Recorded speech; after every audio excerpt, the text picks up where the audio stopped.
नमस्कार दोस्तों, आपको स्वागत करता हूँ आपका यूट्यूब चैनल टेक्निकल पॉइंट पे। तो दोस्तों आज देखते हैं, एक वैकेंसी आया है अप्रेंटिस के लिए। कहाँ से आया है? Garden rich ship builders and engineering limited, जो कि मिनिस्ट्री ऑफ डिफेंस के अंतर्गत आता है, जो कि भारत सरकार के लिए वो नया नया शिप तैयार करता है। तो उसका अप्रेंटिस आया है। देखते हैं उसका एलिजिबिलिटी क्राइटेरिया कौन क्या क्या है और कौन कौन से लोग यहाँ पर अप्लाई कर सकते हैं। तो देखते हैं दोस्तों, आगे बढ़ते हैं। देखिए उसका ऑनलाइन डेट शुरू हो रहा है 16/7/2022 से लेके 5/8 मतलब 5 अगस्त 2022 तक आपका ऑनलाइन शुरू होगा। तो टोटल कितना पोस्ट है? 249 पोस्ट है अप्रेंटिस के लिए। देखते हैं पहले आईटीआई लड़के के लिए, जो एक्स्ट्रा आईटीआई मतलब आईटीआई ख़त्म करने के बाद उन लोग कौन कौन सा ट्रेड में कितने कितना पोस्ट वैकेंसी है और कहाँ कहाँ है। तो यहाँ पर मेंशन तो नहीं किया है कौन सा ट्रेड में कितना पोस्ट है, पर कहाँ ट्रेनिंग होगा और क्वालिफिकेशन के लिए दिया है। तो देखते हैं दोस्तों, जो डेजिग्नेटेड ट्रेड है, ट्रेड फिटर ट्रेड के लिए आपके पास फिटर एंड आईटीआई सर्टिफिकेट होना चाहिए। और ट्रेनिंग प्लेसमेंट आपका कहाँ होगा? रांची, कोलकाता एंड रांची में होगा। वेल्डर जीएनई के लिए आपके पास वेल्डर गैस एंड इलेक्ट्रिकल होगा, इलेक्ट्रिकल होना चाहिए सर्टिफिकेट, जो कि कोलकाता एंड रांची में होगा। इलेक्ट्रीशियन के लिए इलेक्ट्रीशियन का सर्टिफिकेट होना चाहिए, ट्रेड सर्टिफिकेट, वो भी कोलकाता एंड रांची में आपका ट्रेनिंग होगा। मशीनिस्ट के लिए मशीनिस्ट सर्टिफिकेट होना चाहिए, कोलकाता एंड रांची में आपका ट्रेनिंग होगा। पाइप फिटर के लिए आपके पास प्लम्बर सर्टिफिकेट होना चाहिए, जो कि कोलकाता में आपका ट्रेनिंग दिया जाएगा। कारपेंटर के लिए कारपेंटर का सर्टिफिकेट होना चाहिए, वो भी कोलकाता में होगा। ड्राफ्टमैन मैकेनिकल के लिए ड्राफ्टमैन मैकेनिकल में आपका आईटीआई होना चाहिए, जो कि कोलकाता में ट्रेनिंग दिया जाएगा।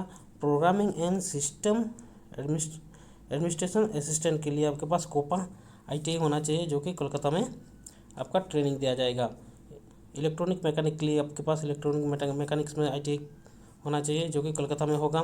पेंटर के लिए आपके पास पेंटर जनरल में कोलकाता में ट्रेनिंग होगा। मैकेनिक डीजल के लिए आपके पास आईटीआई कौन सा होना चाहिए? मैकेनिकल डीजल होना चाहिए, जो कि रांची में आपका ट्रेनिंग होगा। नेक्स्ट देखते हैं फिटर स्ट्रक्चरल फिटर के लिए आपके पास आईटीआई फिटर होना चाहिए, जो कि कोलकाता में ट्रेनिंग दिया जाएगा। और सेक्रेटरियल असिस्टेंट इंग्लिश के लिए आपके पास सेक्रेटरियल प्रैक्टिस इंग्लिश में किए होंगे और सेक्रेटरियल असिस्टेंट इंग्लिश में अब किए होंगे, तो आप यहाँ पर अप्लाई कर सकते हैं। आपका ट्रेनिंग कहाँ दिया जाएगा? कोलकाता में। तो mechanic machine tool maintenance MMTM के लिए आपको कौन सा कोर्स होना चाहिए? Mechanic machine tool maintenance MMTM होना चाहिए, वो ट्रेनिंग कोलकाता में ही दिया जाएगा। Information and communication technology system of maintenance ICTMS के लिए आपके पास ICTMS के सर्टिफिकेट होना चाहिए, उसका ट्रेनिंग भी आपको कोलकाता में दिया जाएगा। RAC, जो कि refrigeration and air condition mechanic के लिए आपके पास refrigeration and air condition mechanic का सर्टिफिकेट होना चाहिए, वो भी आपका ट्रेनिंग कोलकाता में ही होगा। नेक्स्ट देखते हैं आपका ड्यूरेशन कितना होगा। ट्रेनिंग पीरियड आपका 12 मंथ होगा। कितना साल होगा आपका ट्रेनिंग पीरियड? 12 मंथ होगा। इसेंशियल क्वालिफिकेशन आपके पास जिन जिन ट्रेड में आपको बताया उन ट्रेड में आपका AITT all India trade test के लिए आपके पास वही ट्रेड सर्टिफिकेट होना चाहिए, नेशनल ट्रेड सर्टिफिकेट होना चाहिए, जो कि NTC बोलते हैं। वो कौन सा? जो कि NCVT के तहत होना चाहिए, national council of vocational training, जो कि आपका इशू किया होगा, वहाँ पर होना चाहिए। तो जिन लड़कों ने पहले अप्रेंटिस किए हैं वो यहाँ एलिजिबल नहीं है। आप अप्रेंटिस एक बार किए हो तो यहाँ पर अप्लाई नहीं कर सकते हैं। तो इसका एज क्राइटेरिया देखिए, 14 साल से 25 साल तक एज होना चाहिए। और SC ST OBC के लिए स्पेशल एज रिलैक्सेशन भी दिया गया है। और एक बात, जो कि अप्रेंटिस आप करना चाहते हो तो आपको apprentice training portal of MSDE में आपका रजिस्ट्रेशन होना चाहिए, अनिवार्य है। यहाँ पर आप रजिस्ट्रेशन करके ही अप्लाई कर सकते हैं। नेक्स्ट देखते हैं फ्रेशर कैंडिडेट के लिए, जो कि 10वीं पास किए हैं, उन लोगों के लिए टोटल पोस्ट है। कितना पोस्ट? टोटल 40 पोस्ट है। कौन कौन से ट्रेड में? Fitter, welder, electrician, pipe fitter, mechanic. आपका ट्रेनिंग कितने साल होगा वो अप्रेंटिस के तहत आपको बताया दिया जाएगा। ट्रेनिंग कंडक्ट विल भी कोलकाता, यहाँ पर सिर्फ कोलकाता में आपका ट्रेनिंग दिया जाएगा। किन लोगों को? जो लोग फ्रेशर कैंडिडेट हैं उन लोगों को कोलकाता में ही ट्रेनिंग दिया जाएगा। इसेंशियल क्वालिफिकेशन क्या रहेगा आपका? सिर्फ 10वीं पास होना चाहिए, जो कि माध्यमिक और equivalent examination recognised central board और स्टेट बोर्ड में आपका होना चाहिए। यहाँ पर भी जो जो लोग पहले से अप्रेंटिस किए हैं वो लोग यहाँ पर एलिजिबल नहीं है, वो नहीं कर सकते हैं। तो देखते हैं उसका एज क्राइटेरिया। और जिन लड़कों ने आईटी पास किए हैं और एग्ज़ाम दिए हैं उन लोग यहाँ पर अप्लाई नहीं कर सकते हैं। तो एज क्राइटेरिया क्या क्या रहने वाला है आपका, देखते हैं दोस्तों। एज आपका रहने वाला है 14 से 20 साल तक, जो कि 2002 से आपका 1/9/2022 तक गिनती किया जाएगा। और ST SC OBC के लिए वो एज रजिस्ट्रेशन दिया जाएगा। यहाँ पर भी आपका अप्रेंटिस रजिस्ट्रेशन होना चाहिए। अप्रेंटिस रजिस्ट्रेशन करके यहाँ पर आप अप्लाई कर सकते हैं।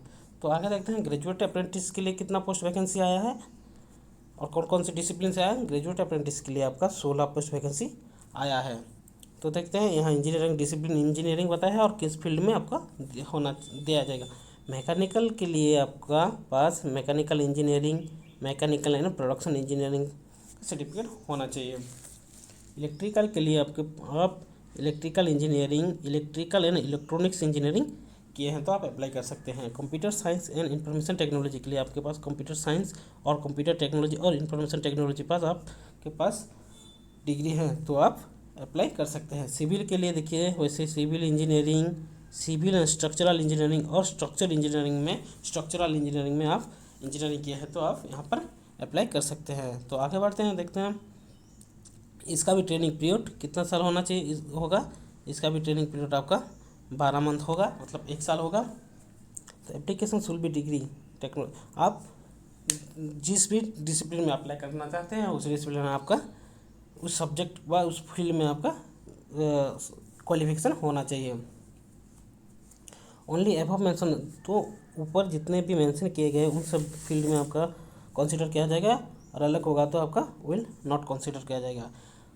और किन किन कैंडिडेट अप्लाई कर सकते हैं, जिन लोगों के पास 2020, 21 और 22 में पास आउट किए हैं वो लोग सिर्फ अप्लाई कर सकते हैं। और जिन लोगों ने पहले अप्रेंटिस किए हैं उन लोगों को यहाँ पर एलिजिबल नहीं किया जाएगा। और आप 1 साल कहाँ पर अब वर्क कर रहे हैं, 1 साल हुआ है आपका वर्क करने के लिए, वर्क कर चुके हैं तो आप एलिजिबल नहीं है। यहाँ पर लिखा है कैंडिडेट हुए प्रोसेस वर्क एक्सपीरियंस इन 1 और more age are not eligible. और अगर आपके पास हायर क्वालिफिकेशन है जैसे कि ME हो गया, MTech हो गया, MBA हो गया तो अभी आप यहाँ पर एलिजिबल नहीं है। और यहाँ पर आपका ट्रेनिंग कहाँ दिया जाएगा, डिग्री वालों के लिए सिर्फ आपका कोलकाता यूनिट में आपका ट्रेनिंग दिया जाएगा। आपका एज क्राइटेरिया कौन कौन सा होना चाहिए, 14 साल से 26 साल तक आपका होना चाहिए 2022 तक। और यहाँ पर भी SC ST OBC कैंडिडेट के लिए आपको एज रिलैक्सेशन दिया जाएगा। यहाँ पर भी आप कैंडिडेट कहाँ रजिस्ट्रेशन होना चाहिए आपका, यहाँ पर NATS से आपका रजिस्ट्रेशन होना जरूरी है तो आप उसके बाद आप अप्लाई कर सकते हैं। तो देखते हैं टेक्नीशियन अप्रेंटिस के लिए कितना वैकेंसी है।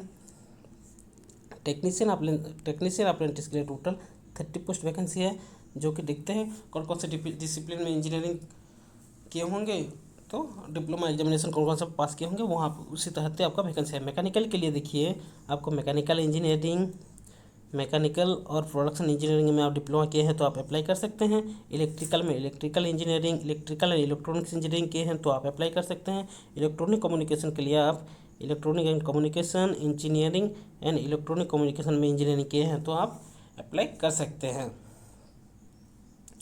उसके बाद देखते हैं सिविल के लिए आपके पास सिविल इंजीनियरिंग और सिविल और स्ट्रक्चरल इंजीनियरिंग में आप डिप्लोमा किए हैं तो आप टेक्निकल अप्रेंटिस के लिए अप्लाई कर सकते हैं। उसका भी देखते हैं ट्रेनिंग पीरियड, उसका ट्रेनिंग पीरियड 12 मंथ रहेगा यानी 1 साल रहेगा। अब डिप्लोमा इंजीनियरिंग किए हैं कहाँ पर, state council boards of technical education या फिर स्टेट गवर्नमेंट के अंतर्गत किए हैं, कहीं भी आप अप्रेंटिस किए हैं तो अप्रेंटिस आपका डिप्लोमा किया है तो आप टेक्निकल अप्रेंटिस के लिए आप अप्लाई कर सकते हैं। ऊपर जितने भी सब इंजीनियरिंग मेंशन किए गए हैं वहाँ से आप अप्लाई कर सकते हैं।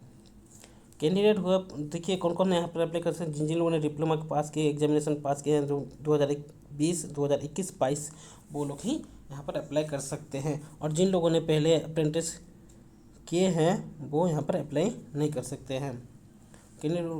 और जो भी यहाँ पर भी मेंशन किया है अगर आपके पास यहाँ पर काम कर रहे हैं और 1 साल से ज़्यादा अप्रेंटिस आपका एक्सपीरियंस है तो यहाँ पर एलिजिबल नहीं है।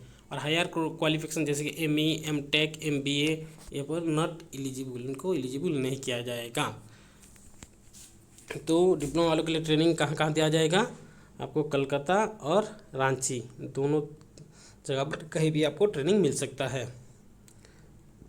इसका एज क्राइटेरिया देखते हैं। उसका एज क्राइटेरिया है 14 से 26 साल। 1/9/2022 से 1/9/2000 सॉरी आपका 2022 से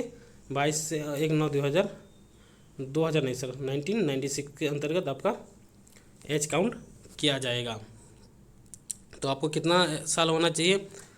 आपका 14 से 26 में आप अप्लाई कर सकते हैं, जो कि SC ST OBC के लिए वो उसका एज रिलैक्सेशन दिया जाएगा। एज रिलैक्सेशन जो मिलता है गवर्नमेंट का अंतर्गत, तो वही आपको यहाँ पर भी मिल सकता है। और यहाँ पर आप NITS में आपका रजिस्ट्रेशन होना जरूरी है। अब यहाँ पर कैंडिडेट में रजिस्ट्रेट देखिए यहाँ पर लिंक दिया है, यहाँ पर आप जाके रजिस्ट्रेशन कर सकते हैं। एज रिलैक्सेशन किस किस को मिलेगा और कितने कितने साल का एज रिलैक्सेशन दिया गया है वो अब हम देखते हैं। यहाँ पर दिया गया है देखिए दोस्तों, SC और ST कैंडिडेट के लिए 5 साल एज रिलैक्सेशन है। OBC NCL के लिए आपका 3 साल है, और जो फिजिकल हैंडीकैप है उन लोगों के लिए 10 साल रिजर्वेशन दिया गया है। तो देखते हैं यहाँ पर जाके आप अप्लाई कर सकते हैं। तो उसका स्टाइपेंड देखते हैं। सिलेक्शन क्राइटेरिया क्या हो, तो मेरिट लिस्ट के तहत आपका सिलेक्शन किया जाएगा दोस्तों।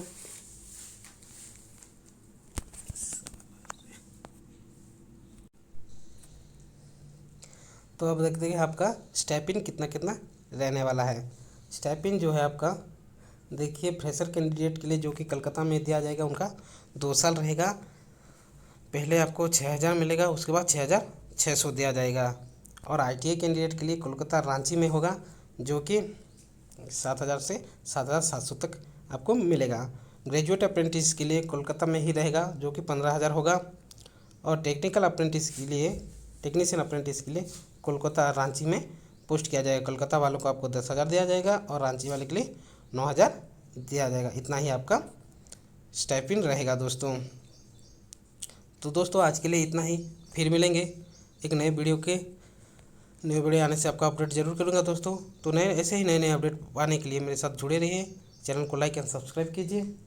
थैंक यू दोस्तों, फिर मिलेंगे।